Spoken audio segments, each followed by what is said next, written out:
It's time for the Cover Price Top 10 list and some interesting option news. Puts one book in the top slot, a lot of new books on the list, and a questionable first appearance.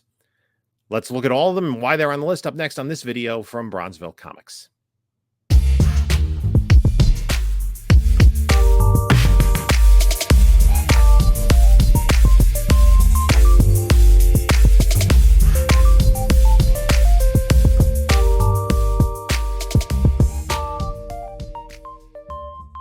Hello, panelologists. This is Jim from Bronzeville Comics coming to you with another video. And before we get started, please like, comment, and subscribe.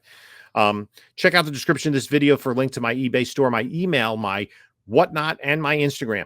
Let's jump into this. We got the Cover Price Top 10. I want to move quickly because I forgot to hit the record button the first time around, and I was just about done. So I'm going to get a feeling of deja vu all over again, and it's late at night. So anyway, let's just jump into the list. At least I'm rehearsed. It may not seem that way, but I am. Cover Price is a comic book pricing service. It gives prices, gathers data, and gives values for both graded as well as raw books. And the raw book pricing is something that's kind of unique to Cover Price. So they do have a great database, and you have to pay for the service, which I do. They don't pay me. And also we do this, they do these lists, and these are the top 10 biggest moving books in the aftermarket according to the data they have gathered. Let's just jump into the list. At number 10 on the list is Amazing Fantasy 15. Not that Amazing Fantasy 15. This Amazing Fantasy 15 from 2006, the first appearance of Amadeus Cho, who becomes the totally awesome Hulk. And this book is like basically a $100 book in high grade. 9.8's recently selling for $350. But let's take a look at the historical values of this book. They've been all over the place. I mean, look at this. It was, within 10 years of its first appearance, it was a $200+ book, right? And then even before the comic boom, in 2020, this book jumped up quickly, going well over $1,000. The boom hit, it brought it all the way up to almost $2,200. And then it has been on a course correction ever since, getting back under $300 recently. And this new news has kind of pumped it up because there is a rumor that Logan Kim will be portraying Amadeus Cho in the MCU. It has felt like an eternity since rumors began to spread that we would see Amadeus Cho, a.k.a. Totally Awesome Hulk, appear in the MCU. There have been moments when it made sense, but nothing concrete has shaken the market until now. Recently, a new rumor has begun to take root, claiming that Logan Kim of Ghostbusters Afterlife fame will be cast as the character, helping to set up the champions in the MCU. In lieu of the Avengers? Is that what Kamala Khan and Kate Bishop are doing? Anyway, whether that comes to pass is up in the air, but there were those not waiting to find out. I think this is going to always be a strong key. It's never, I don't think in my lifetime, going to get up to the $2,000 that it saw. Even if we do get a casting and we see a trailer of this character, I would hold off on it. If you can get a good deal on a high grade book, maybe something, but I wouldn't go searching this book out, especially right now. I mean, it was on a pretty steep course correction. If you get it for a good deal, maybe. Let's move on to number 9. Number 9 on the list is Captain Marvel number 26 from 1973. This is the first cover appearance of Thanos, tiny little Thanos here in the window. And it is maybe the first appearance of Lady Death. Book is near mint copies, $100. You're harder to find those from 1973. It is a good solid $40, $50, $60 book in mid to high grade. We can see recent graded sales, $250 for a 9.4, $450 for a 9.6.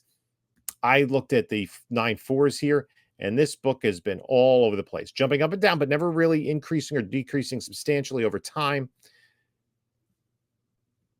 Recent sales, it had been under 200 for a little bit, last year, 325, and now 250. This is for a 9.4. 9.8s are very rare.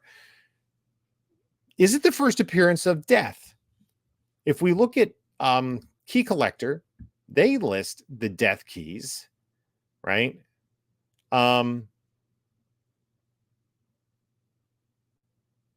as Death was created by writer Jim Starlin and artist Mike Friedrich, first appearing in Invincible Iron Man 55 in 1973.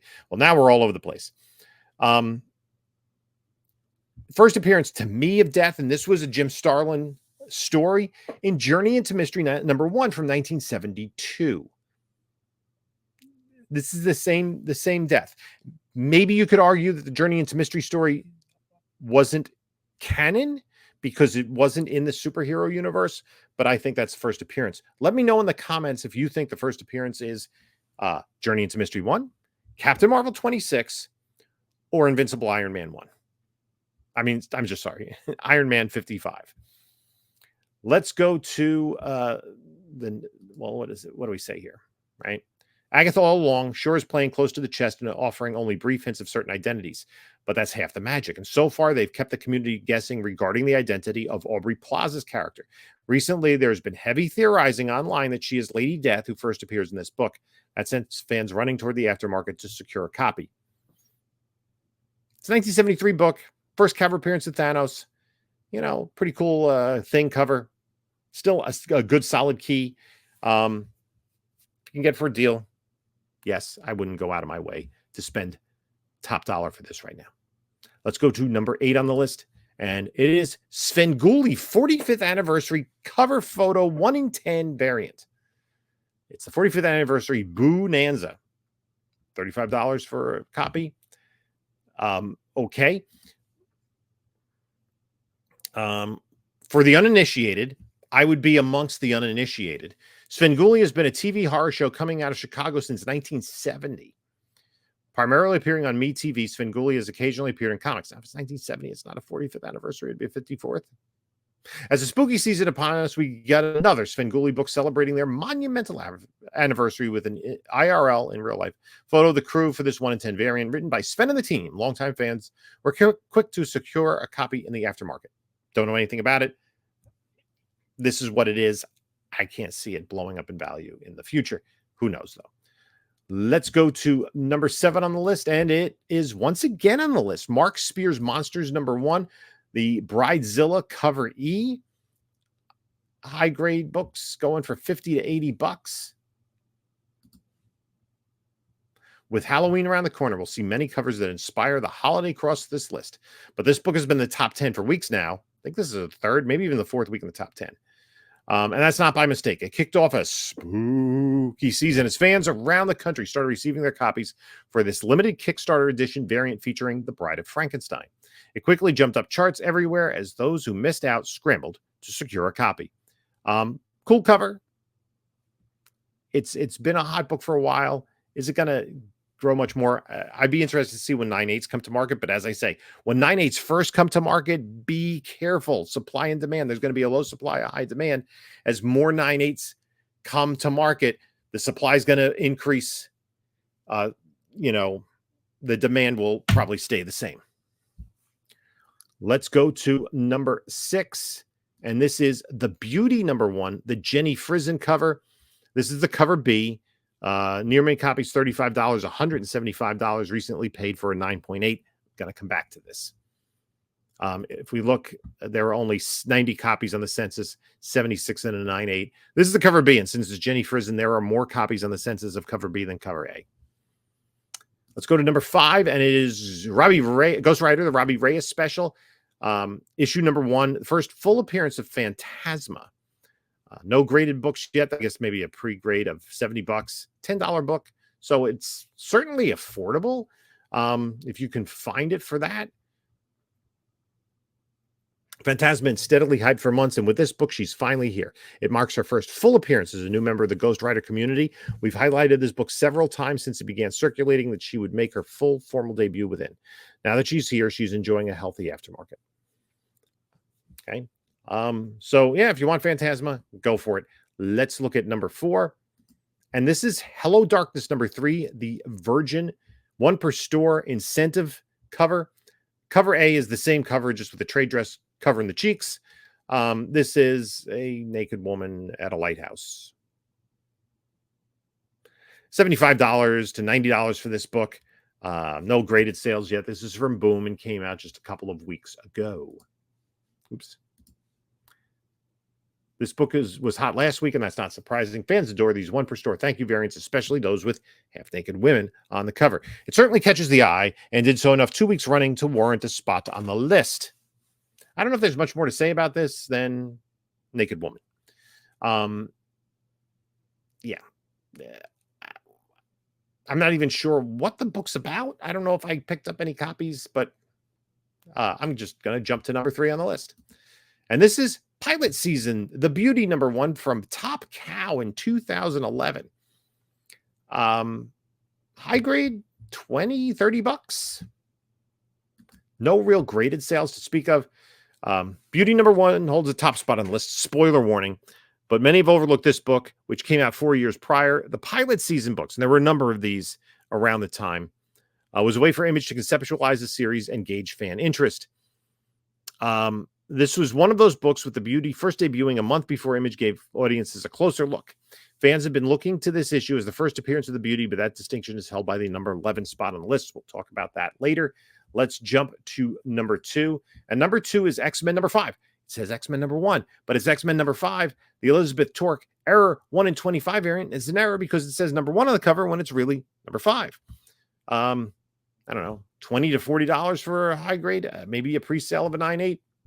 I'm very careful of error books because when they tell the stores to destroy, that it's a recall, they destroy the copies that were in error. They're never destroyed because they're losing out on money. Good golly, the community loves them an error recalled book. This book does nothing to buck the trend as fans immediately flock to their LCS or the aftermarket to secure a misprinted copy. It's simply designated issue #1 on the cover when we're on issue 5 of this run. But when collectors can secure an error copy of a variant issue, they're going to do their damnedest to secure a copy. Again, I don't know how well this usually holds up in value. It does if it's a key, and it does if it's a run that people want. You know, that you have to have the error as well as the regular one. Other one, just run filler errors are probably worth about as much as the regular cover, the non-error edition. So let's look at #1. And we alluded to this. This is The Beauty #1, an Image comic book from 2015. And it's selling for about 15 bucks, 115 for a 9.8, but there are only 51 copies, blue labels on the census. There are 26 signatures, and 47 or 92% of those are 9.8s. And we can see this book dropped. I mean, there was a sale in as recently as July 30th, just over 2 and change months ago for $28, right? Essentially, I guess, case cost. And then it went to auction on eBay. So you pay your eBay fees and you lost money. If you bought it for $28 and it was not one of the books that were resold, it was a recent slabbing. Yeah, God bless you. And the book is now over $100. It took a week for the market to catch up, but it's been on a tear since then. At the tail end of September, it was finally announced that FX ordered this book to series and attached some big stars to the project. However, adaptation rumors began circulating back in 2020. Sometimes it takes that long for projects to land and start getting made. Consumers open their wallets at the sight of actors like Evan Peters being attached to the project. It's been off to the races since. So I looked at this Variety article. I wasn't really familiar with the property. Just wanted to see who the actors were. We can see it's got Ashton Kutcher, Anthony Ramos, Jeremy Pope, Ryan Murphy, not the backstroker. And it's about a society where people can be beautiful every day. What if there's a way to guarantee you could become more beautiful every day? What if it was a sexually transmitted disease? Yikes. Now here, what puts me on pause with this, even though it's being evidently going to series, there are actors attached to it, a production company, it's FX. It's FX. It's not like it's on Max or, Disney Plus or even Netflix. And how many times do these properties come and go? Is this Sweet Tooth or Paper Girls, or is it Last of Us? Quality will determine a lot of that. Some of the actors involved make you think, okay, maybe it could be closer to Last of Us than the others, but that remains to be seen. And, will an audience connect with it? And will it have subsequent seasons, or, was the show, was the original comic a mini series? How many issues did it go? No, it went, I don't know.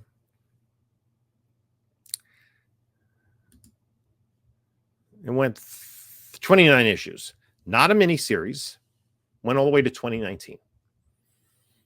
So, again, this is something that I don't know a lot about, this particular property. Let's take a look at the runners up, 11 through 20.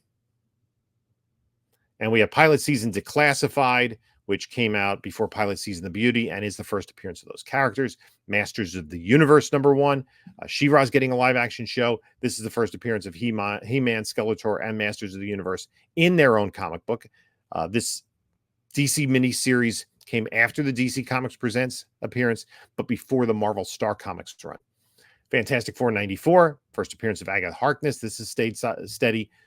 The new Joker movie got eviscerated by the critics. I saw it. I liked it. My buddy who I saw it with loved it. I thought it was nuanced. I thought Phoenix's performance was great. And as long as you understood you have an unreliable narrator who's completely insane, I thought it worked for me. I understand that it's not for everybody. But Joker #1 is always going to be a nice Bronze Age key. Number 15, first appearance of Deadpool. Number 16, first Voltron. Number 17, a Peach Momoko 1 in 100 Virgin variant with Ellie Camacho as Deadpool. First Sentry, that staying hot after the Thunderbolts trailer. Spawn #1 will always find a way on the list when nothing else will. And finally, at 20th spot, Venom #3, the first appearance of Null, who we saw in Venom: The Last Dance trailer. Who's playing him? I've heard Andy Serkis. I've heard Norman Reedus. I've heard neither. So if you have information, put it in the comments below. That's appreciated. Well, that's going to do it for the Cover Price list for this week. I'd like to thank you for stopping by and spending some time with me. Let me know what you think about the list on the books. Comments always appreciated. In the meantime, you can take a look at a couple of my other videos here. And this is Jim saying until next time.